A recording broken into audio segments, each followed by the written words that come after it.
সবাইকে শুভ সকাল বলে দিনটা শুরু করলাম। আজকে ঠাকুর ঘর থেকে শুরু করি। দেখে নাও আমার ঠাকুর ঘর কীভাবে সাজানো।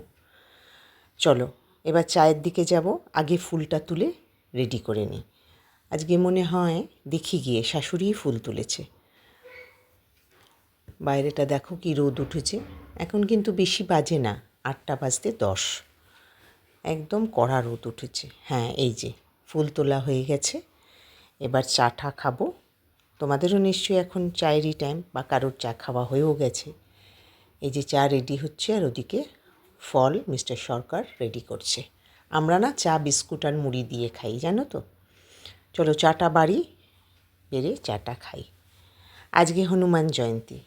সবাই খুব সুন্দর করে এই দিনটাকে পালন করো। আমিও ভাবছি মন্দিরে যাব, যদি যাই তোমাদের সাথে শেয়ার করব। চলো চাটা খাই। দিনটা তো শুরু হয়েই গেছে। দেখি আর কি করি সারাদিনে, তোমাদের সাথে কতটুকু কি শেয়ার করতে পারি। এদিকে ফল প্রায় কাটা হয়ে গেছে। আমাদের জানো তো ফলটা মিস্টার সরকারই কিন্তু কাটে। টাটা।